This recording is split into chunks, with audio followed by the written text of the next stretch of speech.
So how that first generation entrepreneur kind of courage that came into picture? I never realized that there is a barrier, and what I am trying to do is such a big thing. It's such a risk. Actually, you can say that it was lack of knowledge also, but I feel that with lack of knowledge also comes the potential to take huge risks. Right. Like sometimes you will hear many people say that had I known that it's going to be so difficult, I would have not picked it up. Right. So I didn't know it is going to be so difficult. Few things that I felt is that you're working with literally some of the best engineers in the country. Yes. So the competition, unsaid competition, is very high. Like first of all, they are all very driven, and I think many people think that founders are doing startups so that they can somehow get some valuation, sell that, make money, and everything just goes in gutter. If founders will start, actually it doesn't make sense. Is that if founders start making good salary, they'll become too comfortable and they'll stop working hard. How you enjoy your life beside work actually? Yeah, I think this is the biggest puzzle that I'm trying to solve. Like, how do I enjoy while working hard?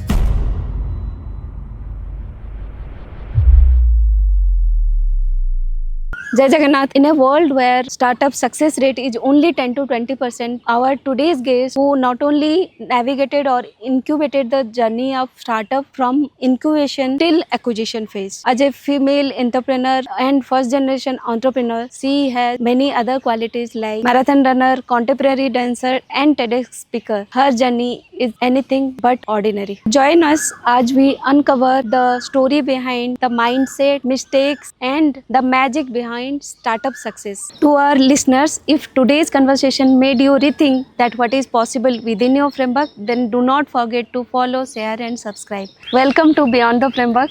Our guest today is Mamta. Before starting actually, what was your background, how you came to this journey and how you define yourself as a hobby, as a person, how? Okay, define yourself is a very difficult question. I think if you would have asked me like 7 years back, I would have just said that, I'm a dreamer, I'm a dancer, I have a lot of passion, I want to be a startup entrepreneur. But I think now, since with age and experience in life, I think I'm still trying to figure out how do I define myself, because I feel that's it's just not what you do, it's how you are. But I think as of now, how do I, I'll just give my background, I think, and then we can just try to find myself in this podcast. Sure. But I think my background is basically, I come from Jamshedpur, a very beautiful and small town. Not even Jamshedpur, outskirts of Jamshedpur, but that's what I say. So my education was pretty, I will say, decent. And we had I come from a very, family background. I have 3 sisters. My mother actually is a homemaker, and my father is retired, and he was in a private job. So I always had this thing that I want to do something in life. I think this small town girl thing that I had in me, and eventually I think from when I was in standard 10th itself, somehow it clicked me that I want to have my own business. Startup was not a word that time. Aisa lagta tha ki I want to be a business woman. It just came to me, and there were a lot of reasons, but I think one of the reasons was money, I feel, that time. So it came to me, and then the obvious choice was engineering. I felt like, okay, fine, I'll complete my education, I'll have my savings, and then eventually I'll have my business. So basically I worked hard. I was able to crack engineering. I went into NIT Jamshedpur, took computer science. So again, somehow I knew that I want to do something in tech field. Again, I don't know how I knew it at that point of time. I don't remember much. But so then I went ahead. I did my education, computer science engineering from NIT Jamshedpur. Wanted a good placement. So thankfully cracked Samsung. So worked for Samsung for 2.5 years. And then kind of tried building while I was working for Samsung. I think I had a good 2 attempts. Since I have graduated from my college, I remember trying to do a startup. That has been almost 11 years of my journey. So first 2 startup, I think one didn't even launch it, and a lot of mistakes, lot of learning. And then I took a switch. I went to Amazon. I worked there for I'll say 1.5 years, and that's when the idea for PrepBytes hit. And kind of, I took that seriously, went ahead, eventually quit my job, and I pursued PrepBytes along with my co-founder. And that is, I'll say, my first successful startup. So we had a good run of we went from 0 to doing 100, 0 to 10 customers, 0 to 100 customers. So we had paid coding courses. So we had I'll say a good run, and eventually, you know, whenever you go out for funding, you always get an acquisition offer. So whenever we were out for funding, we would get acquisition offer. We kept on saying no, but then eventually we got an offer from College Deco, and we kind of accepted that, and we then got acquired by College Deco. So I think that was 2022. 2 years worked with College Deco as you know, handling their tech team as well as handling some operations of Prep Bites. And yeah, I again took an exit, and Okay. now I'm building Wooden Scale Ventures, so where we help startups realize their you know, startup dreams. So basically, we partner with entrepreneurs at a very early stage, where they might be at an ideation stage, pre-ideation stage. They might have their product ready, and we help them convert that into you know, reality, basically a full-fledged startup. Oh, great insight. So first of all, I would like to ask, you belong to a non-business background. I don't think anyone in your family has done. So how that first generation entrepreneur kind of courage that came into picture? Because most of the time we just think that salary is a fixed income. It is keep coming. So let's not why to take unnecessary Yes, yes. risk, and why not to do that if it is safe. And I don't think Samsung, Amazon, they are dream companies of many people. Hmm. So how that courage plus that switching has done, and what is that idea which was obviously that must be spark very hard. That's why you have chosen this path. So what is that ideation phase? How you Yeah. chose? So I think the as far as I remember, the initiation point was that who, you know, when we were actually writing a you know, question, and there was a question in GK exam, who is the richest person, and it was Bill Gates Okay. at that time, and it was like, what Bill Gates does, he's a businessman. So I was like, okay, fine, I'll also do business. So that is a very, I'll say, naive dream that I don't know, like 13-year-old you know, kid had. So, but I kind of didn't take that very seriously, and I remember I was, you know, there are 2-3 incidences that is funny, and also kind of resonates with what you said just now, you know, the mentality of middle class family that is out there. So I was telling my sister that, you know, I was just preparing for my JE exam, and my sister, she was just doing something. Like, we are 3 sisters, I'm the youngest one. You know, basically the middle one, she was just doing something. She's like, क्या करना क्या है तुमको ममता? So I'm like, कि I want to do engineering, and then I want to have my own business. And I still remember her expression. She was like, what? What? She was like, how can you have such dream? Like, she was like, is she in denial or what? She was like, how do you have that? And she kind of didn't believe that this is what I want to do. And I said, किसी को बताना मत. You know, like, it was a sister talk that was out there. And I remember I went to my father, like, after I was in Samsung, and I was like, okay, fine, it's been 2 years, I have a little bit of saving, I want to go and do a startup. So I told my father I want to quit my job, and I do want to do business. He didn't talk to me for 3 days. Oh. That was the first time my father didn't talk to me for 3 days. After that, I've done so many things that I've given him multiple options, opportunities to not talk to me, but that was the first time. So I realized that, you know, I didn't have that thing that just because I don't come from a business background, it's a big thing. For me, it was like, it is my dream, and just like, you know, someone wants to be an engineer, someone wants to be a doctor, I want to be a business person, and it is okay. I Okay. never realized that, you know, there is a barrier, and what I am trying to do is such a big thing. It's such a risk. Actually, you can say that it was lack of knowledge also, but I feel that with lack of knowledge also comes the potential to take huge risk. Right. Like, sometimes you will hear many people say that, had I known that it's going to be so difficult, I would have not picked it up. Right. You know, so I didn't know it was going to be so difficult. I just saw the glam of it. I just saw that you earn a lot of money, you get name and fame, and I was going after it like a mad person. But obviously, your parents, they have seen the journey. They have seen other people doing business and not succeeding. Succeeding. You know, my father was a farmer. So coming from a farmer to a service background. So my father was the first person in my family to actually go out from farmer background and do a job. Job. Okay. So he, if you see, that thing is coming in my DNA only, you know, going against what Going family is doing and Huh. basically breaking the norms. But he kind of didn't talk, and then I kind of realized that what I'm trying to do is something not very accepted as of now. If you're doing a job, and I remember when I switched to Amazon, my father literally cried that my Oh. daughter got into Amazon, but for business he hasn't cried even yet. So, because I understand that particular thought process that is out there, but for me, it just didn't occur that I'm trying to do something which is not very normal. For me, it was my dream, and I always wanted to do that, and hence came the courage. I think you know, that I was like, this is what I want to do. I don't see myself doing anything else out there. So yes, hence that courage was there. So your conversation remind me of a story where there are many frogs and they are trying to climb up a ladder. One of them was deaf, so Yeah. that he was not able to hear. But everyone say you will not be able to reach out that top. Don't try. But since he was not able to hear, then he tried hard and somehow reached. So basically, focus was clear, and that's why it led to that point of success. Yeah. So now comes to because one of my topic is in Amazon, so I'll not skip that. Yeah. Fang is dream of many companies. Fang is dream of many people, and people try hard to reach there because obviously glamour is salary one thing, brand value is much higher.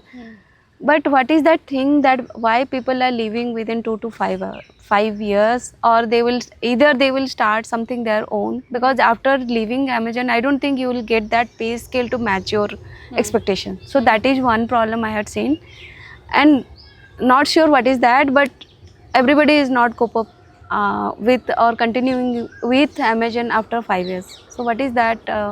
What is your experience in that? Yeah. So I think I have worked there for 1.5 years, and I think I know that fact for a sure that you get to learn a lot, but the hustle is very high.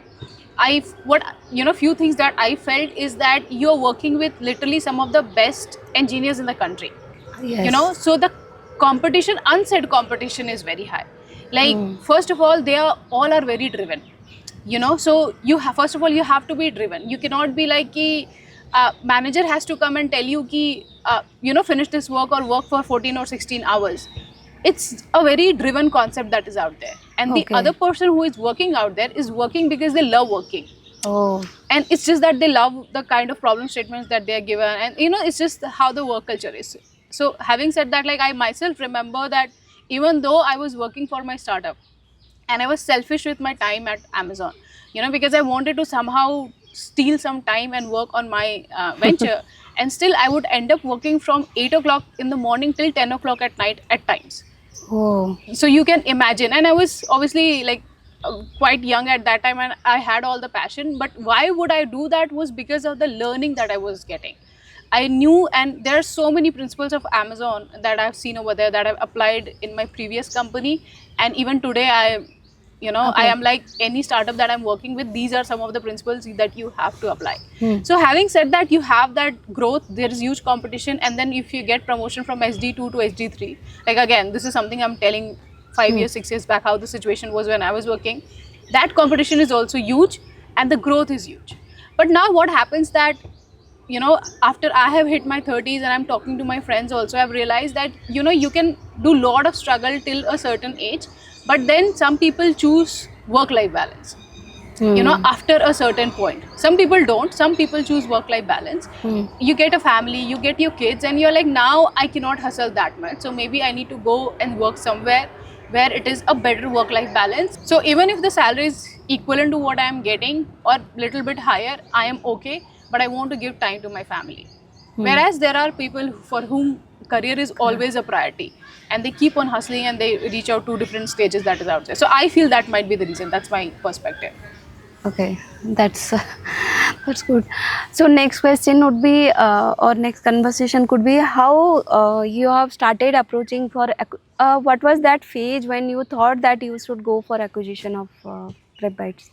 Okay, so I'll say acquisition itself was a complete new learning I had.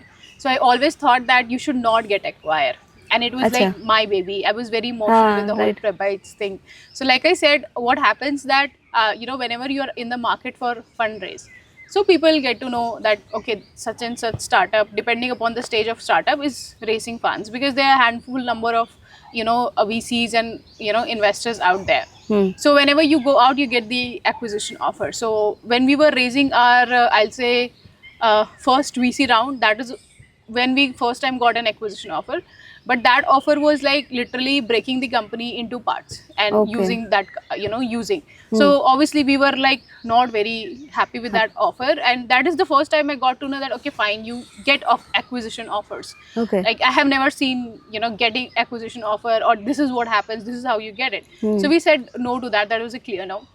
And then we were again after sorry, and then we were again out in the market for raising funds. So then we went again in the market for acquisition, and we got the offer from College Deco. Initially again we kind of not like we got the offer and we were like, oh, let's go for it.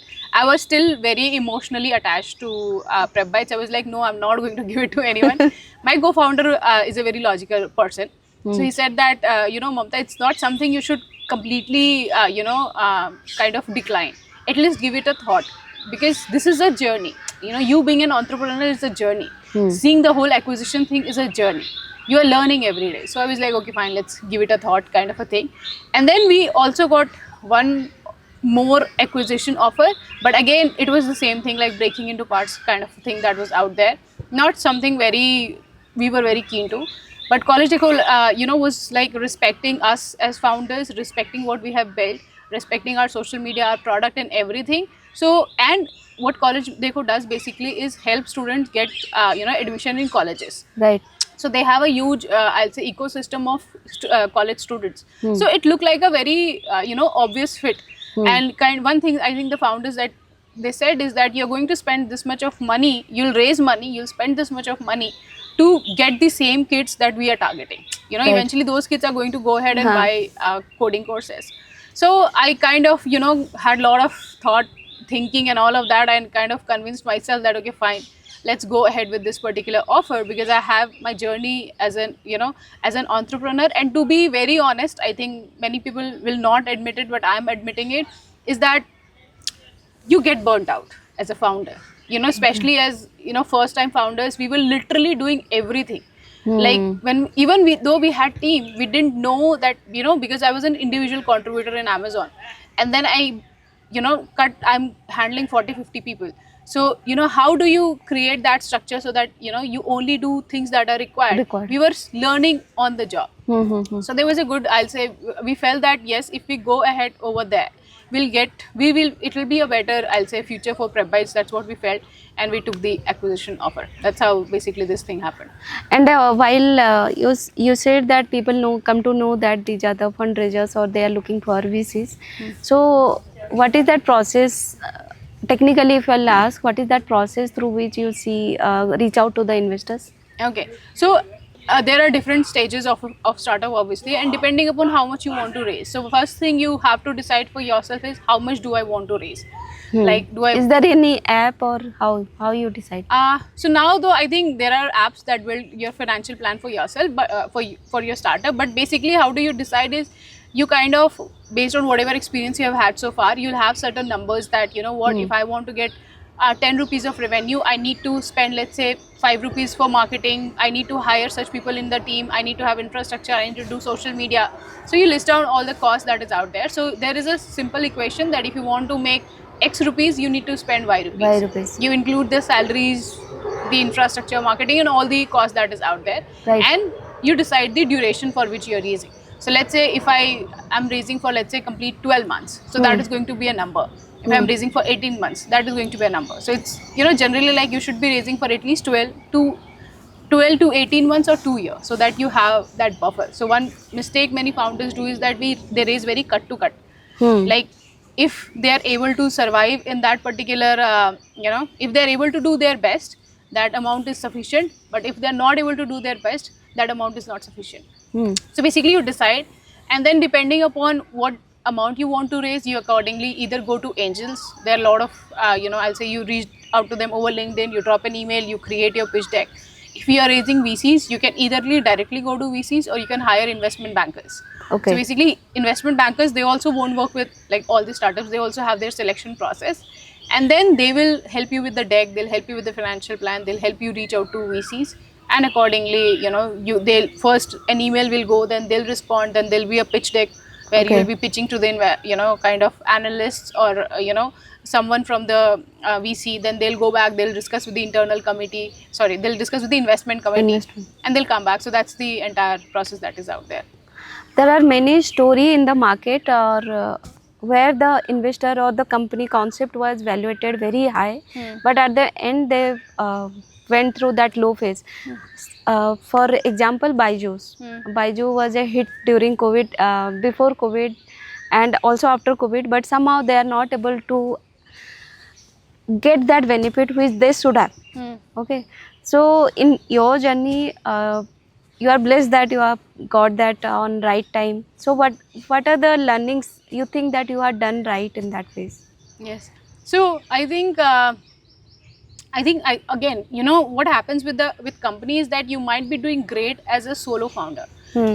Every stage requires a different you. This is Okay. the biggest learning.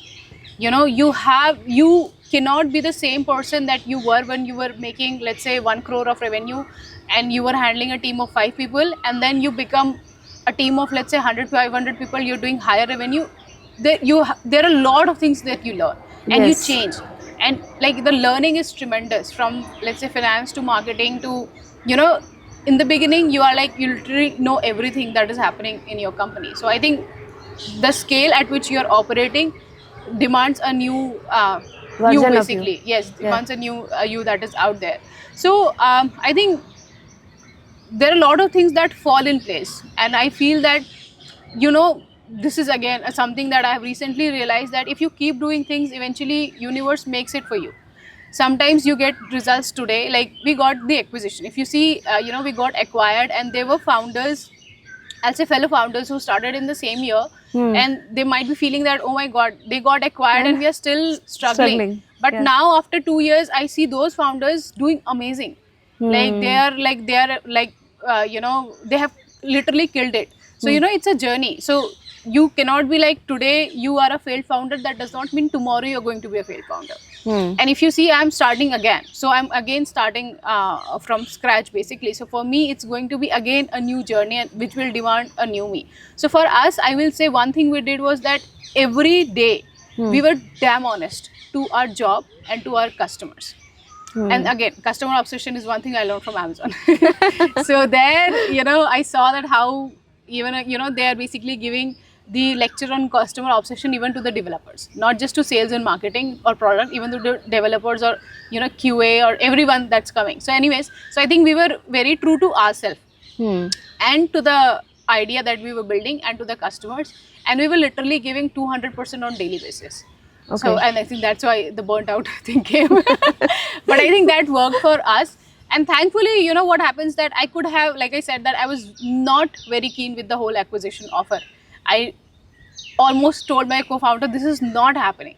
But then somehow I gave it a thought. So we were also very open to what suggestions that were given to us. Learn. I Okay. see a lot of founders become very defensive. Like, I literally talk to, I don't know, 2 to 3 founders on daily basis. And I see one of the major problem is that they're very defensive. They don't take the feedback. Even at today's stage, what, the kind of startup lab that we are building, I have talked to so many people, and there are people who have given me very critical, suggestions and feedback, and I have taken that. So whenever anyone used to give us a suggestion that this is not working, or if a user is coming and complaining, we will not be like ki user is wrong. We will not be like ki अरे उसको नहीं पता, he is giving a feedback. We will always give it a thought कि क्या ये जो बोल रहा है उस पे अपन कुछ कर सकते हैं. Can we do something about this? Right, right. And you don't have to be very gullible that, oh, this person has said this thing, that and get demotivated. You have to just give it a thought ki, don't outright reject ki, is there any learning?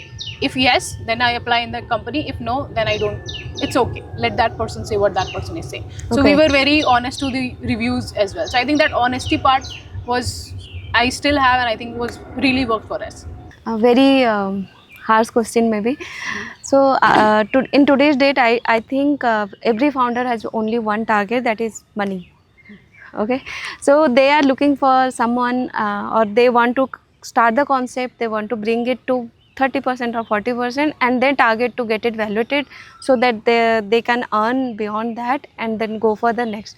And that maybe that is the reason for which only 10% startups are only succeeding, because they do not have that spark, or they do not have that ownership which leading the product to, or actually thinking about the customers. I really want to know about your views. Okay, so yes, that is also a perception, and I think many people think that founders are doing startups so that they can somehow get some valuation, sell that, make money, and everything just goes in gutter. I will say, like I said, that I haven't met any such founder who is not outright not caring about their customers and their employees. But what happens is that, after a certain point, as founders, you sometimes you also start asking that I am working so hard and I'm working so hard since years, what is my benefit? And you start asking yourself that when will I make money? And unfortunately, how founders make money, that in itself is not very, people don't know that. Even the founder, even I didn't know that. When I got to know that I am also supposed to take salary like rest of the folks, it's like I was like, then why am I a founder? That's just a thought that came. And obviously you're taking salary much lesser than many Others. people. Okay. And I think recently a LinkedIn post came. I forgot the company's name. Recently a LinkedIn post came how that particular founder, even after he raised, I don't know, $1 million or crores in revenue, he didn't have money to pay the rent. Even the example of Tesla, you can say that he doesn't have any money left while funding for Tesla's third raise of VCs. So Yeah. that is what going on actually. Yes. Yeah. So basically, what happens is that founders would, at least the number of founders. I'll say I have seen some founders who have this agenda that I'll make I'll make a company, I'll take it to acquisition and make the money, and that's what they do. They have built multiple companies, but not caring about users, not caring about customers. I don't think that happens outright. They do care about their employees. They do care about their customers. And anytime any acquisition happens, they want their employees and their customers to be kind of protected, their rights to be protected. And like I said, one of the acquisition offer that we got was like, it was literally like, as founders, you guys will make money, you have to, we don't care about your employees, you can fire them, everyone fires them. And we were like, this cannot happen, this is not ethical, and we cannot just do that particular thing. So I think that is out there. Like, yes, some founders do have this agenda that I'll get the acquisition, get the money, but I feel most of the founders, they want to protect rights of their customers and as well as their employees, and obviously create value, because down the line I've seen a lot of founders, they really love the idea that they are doing and they want to build a legacy, but unfortunately not many legacies are built because that's how difficult the journey is. And I would like to, since we are already speaking, I would like to point on that particular point that is out there, that how basically founders are to a great extent exploited based on their salary. Okay. Like, it's a very true fact that was recently kind of posted on LinkedIn, that investors don't want founders to take good salaries. They want them to take minimum amount of salary that is required for them to survive. They have their perspective, which to some extent makes sense, is that if founders will start, actually it doesn't make sense, is that if founders start making good salary, they'll become too comfortable and they'll stop working hard. Oh. What I feel, at least for myself and for like some of the founders I know, is that for us, if salary was a concern, I would never leave my Amazon job. If salary would have comforted me, why would I leave a one of the highest paying job of the country and do a startup? Right. So you have to understand that founders already have so much of pressure of paying the salary, of running the company, of making it big. Why would you want to put them a pressure of their own personal finances? At least keep that sorted. So I remember having a very difficult conversation with one of our investors that this is the minimum salary I deserve and I should have that. And that was way lower than the salary I was having, the salary that I left. So I think, somewhere I feel that these kind of things, eventually, one of the reasons founders get burned out and take these kind of decisions that, okay, fine, let's get acquired and let's make some money and then we'll see what needs to be done next. After acquisition, do you, as a founder, do you have any stake to give support for certain period of time about your product, about your team and everything, or it's just a end of the journey where the company take over everything, you don't have any stake or you don't have to any suggestion? So I how think, it goes? yeah, I think it depends on the deal. Hmm. It depends on how the deal is structured between the founders and the company that has acquired. Hmm. So in some cases, you're supposed to contribute at least for a year or 2 year. In some cases, you take an outright exit. So in some cases, you continue to run the company as a founder and CEO. And there is no intervention from the other company. It just continues working, like Okay. you know. And in some cases, they kind of completely merge the team and everything. So it depends on the deal that has been structured. Okay. So after leaving Prep Bytes, when you start Wooden Scale Venture, which is your startup lab, I think. So again, you have to rewind and restart everything. How that restart journey is? Is it easy, or you sometimes think why I have done that? Why I have to start from zero? Is it that easy for starting from zero from everything, and again collecting the ideas, taking the company, collecting all the team members? I think it requires much of effort. So how easy or how difficult that journey is? Yeah. So I'll say with Wooden Scale Ventures, I was, so first of all, when I took an exit, like last time when I took an exit for Prep Bytes, I had an idea and there was little bit of groundwork that was done. And this time I didn't have any idea and I took an exit. I will say that I felt that it's going to be much easy for me because now I know a lot of things. Okay. But somewhere I realized that knowing a lot of things sometimes, like the same example that I gave in the beginning, is that since I didn't know that it's going to be so hard, I had all the courage to pursue it.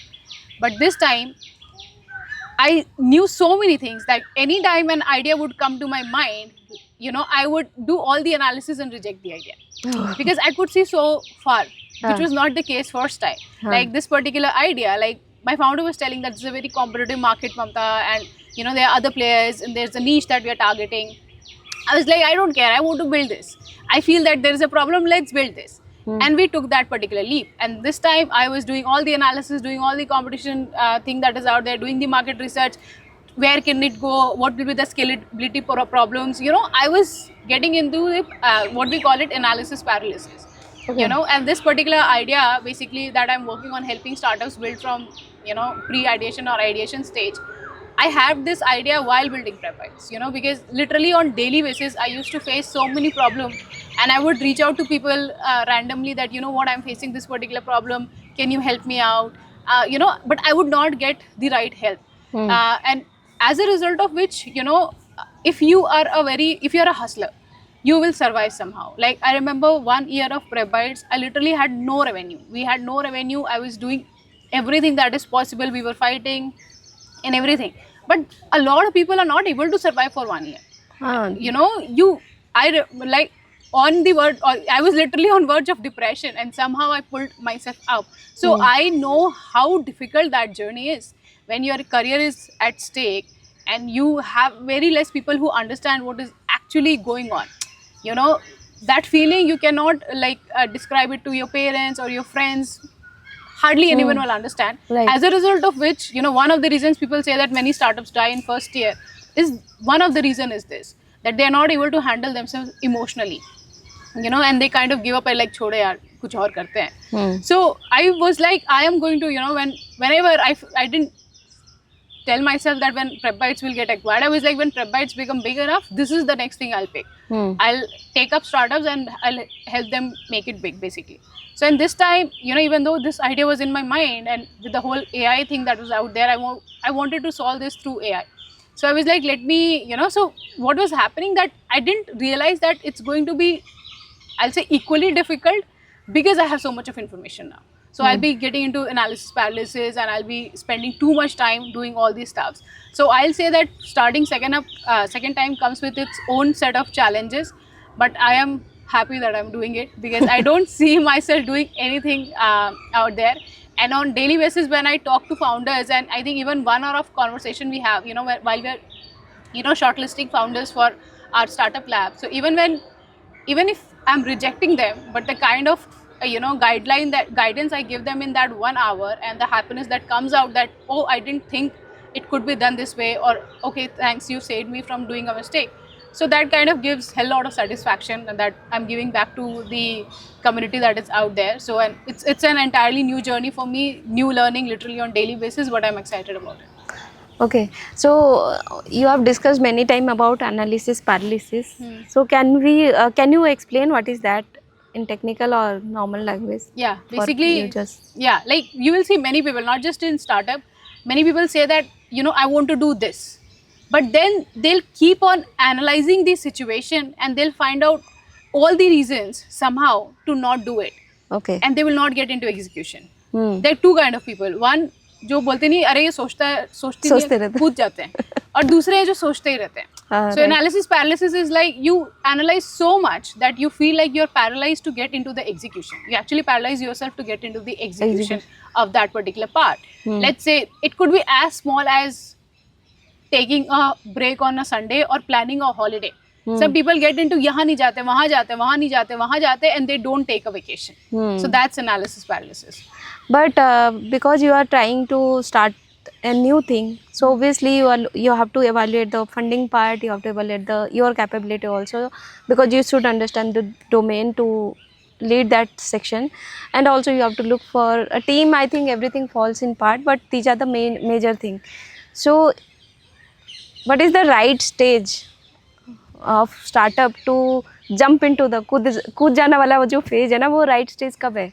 मतलब at least क्या क्या basic 5, अगर मैं बताऊं कि मुझे 5 steps बताने हैं, there are 5 steps which are must do, and then we are okay to go ahead with our idea, तो वो क्या होंगे?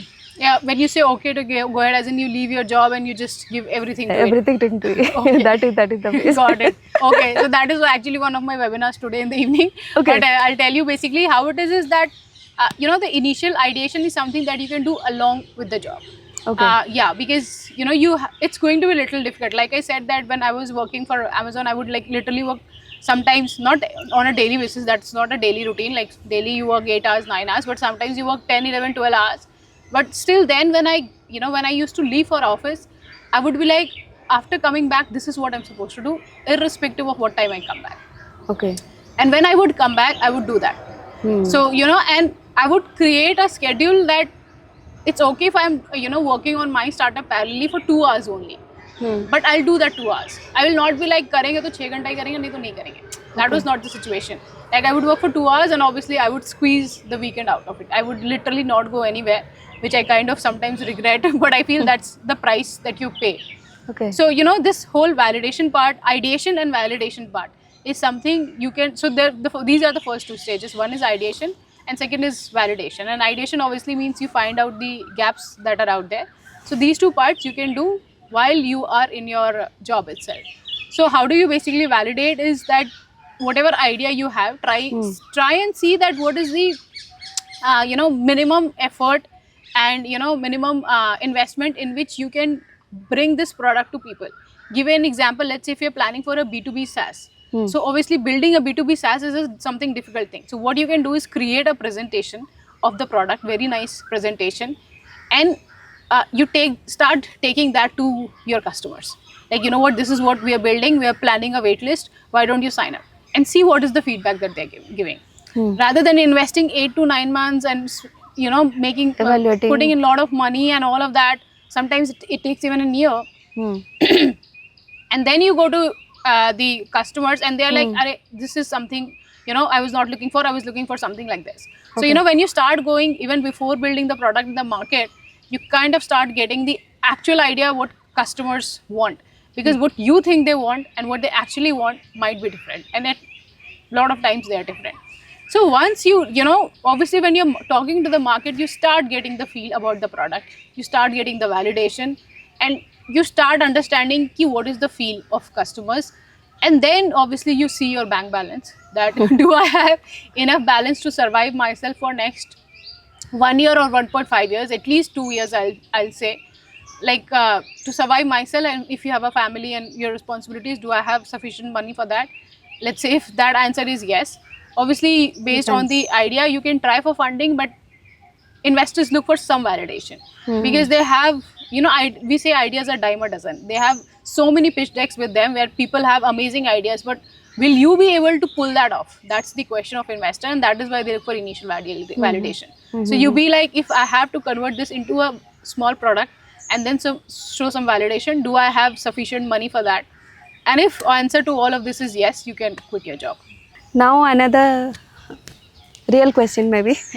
As a women entrepreneur, so do you think it's an advantage to you to get all the funding and everything, or it was an disadvantages at some phase of some round or something? Yeah. So I'll say not just women entrepreneur. I think even if you're a woman engineer, it's not an advantage. Okay. Okay. Like I feel that people will say it's an advantage, but it's not.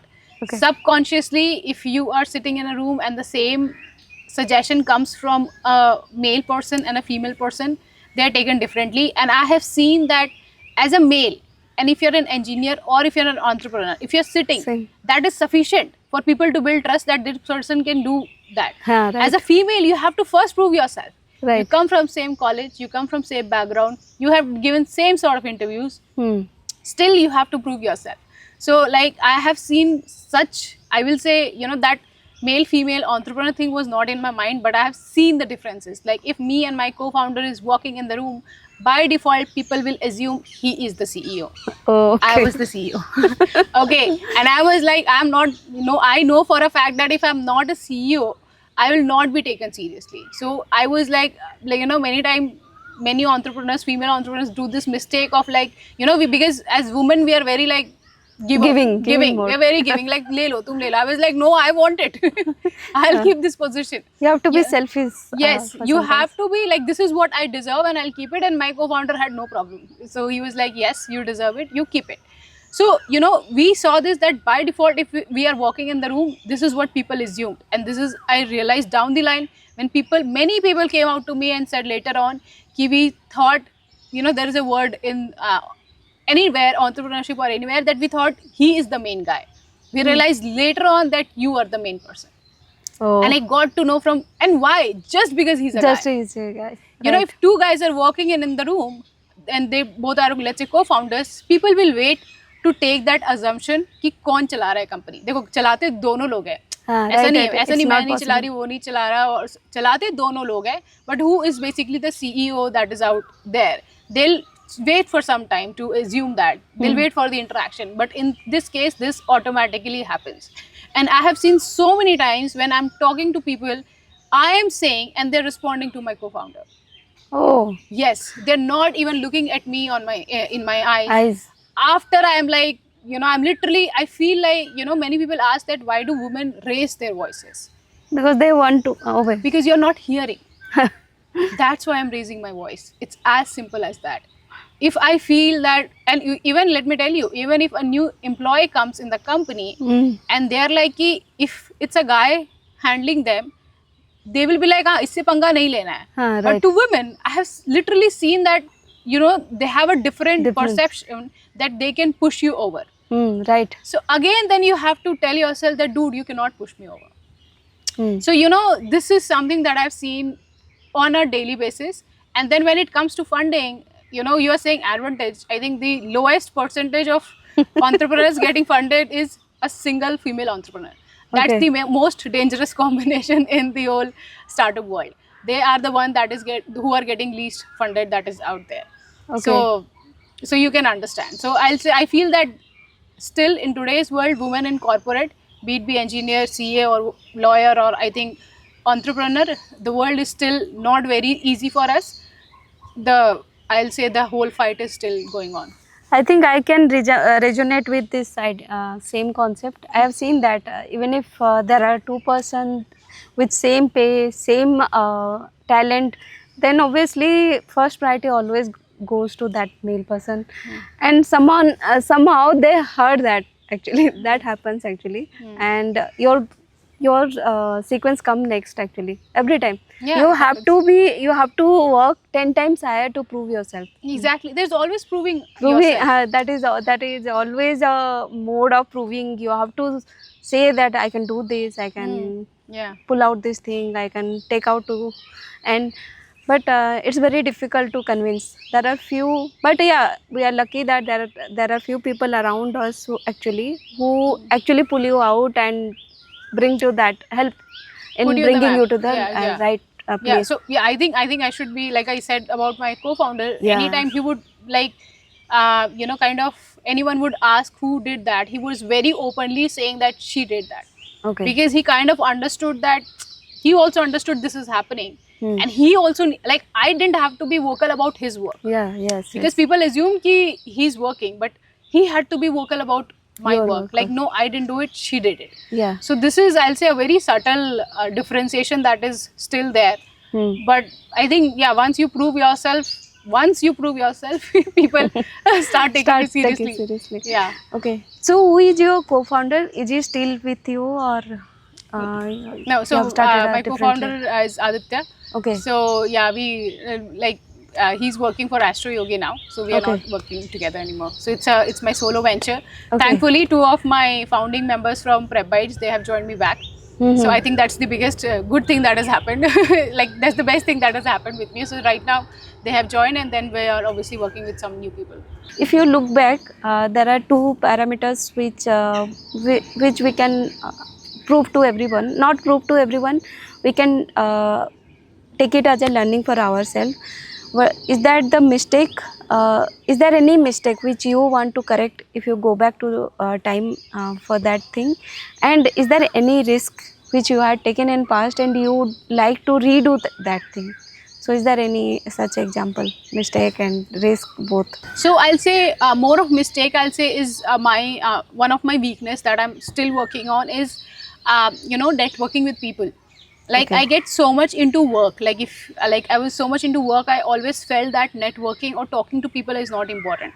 Whereas you'll see so many people, so many founders, like different sort of people, they are literally building their career on networking. Right. And it is actually something that is very, very strong. And the current startup that we are currently the venture that we are building, that is like, networking is one of the very strong pillars of that particular venture that we are building.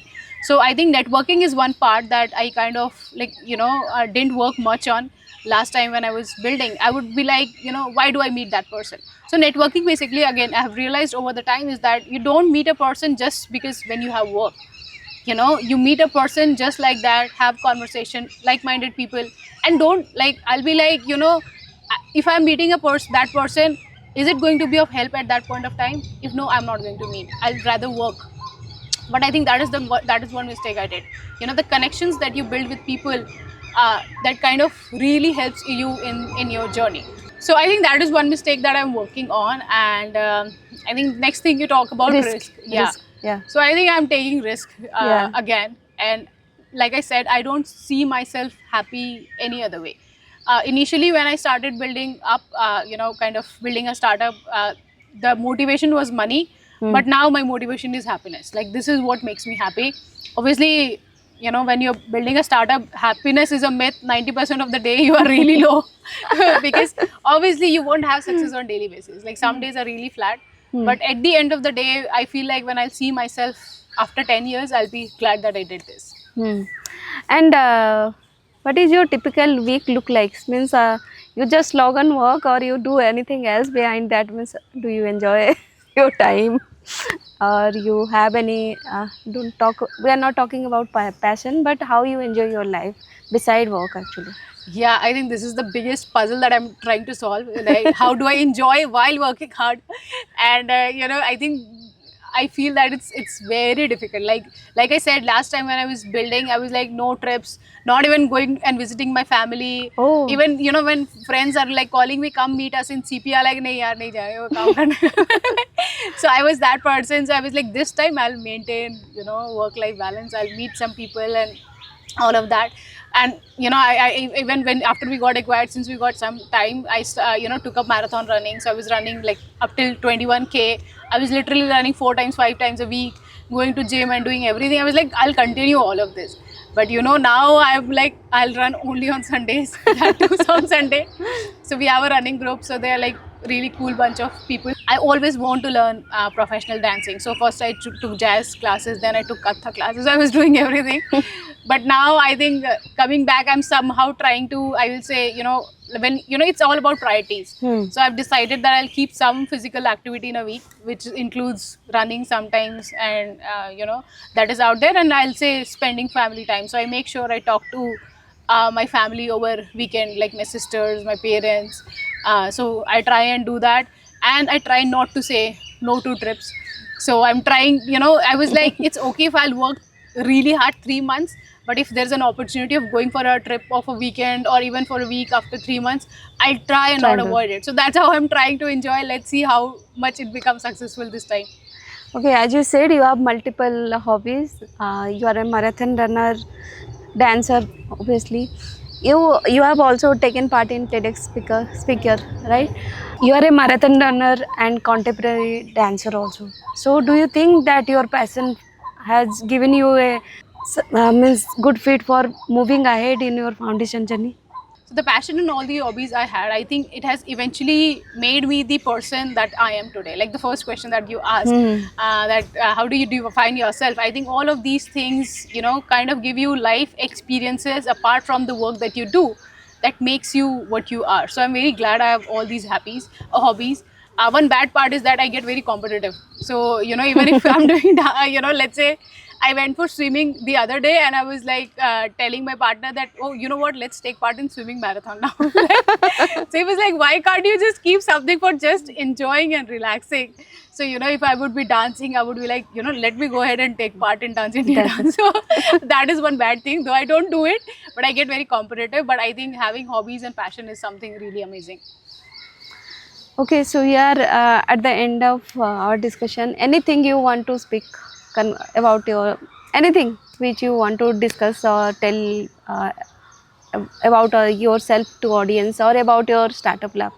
Yeah. Anything, whatever you Yeah, think. I would love to tell about Startup Lab. So basically, at Startup Lab, like I said, we are helping founders. So basically, we kind of work with, like I said, that in the beginning, when you don't have an idea, you don't have anything, we are working with founders. We are betting on founders. So we have a selection process, but we choose to work with certain founders, and the founders that we choose at an ideation, pre-revenue stage, early stage, basically, we help them build their startup from literally from 0.1.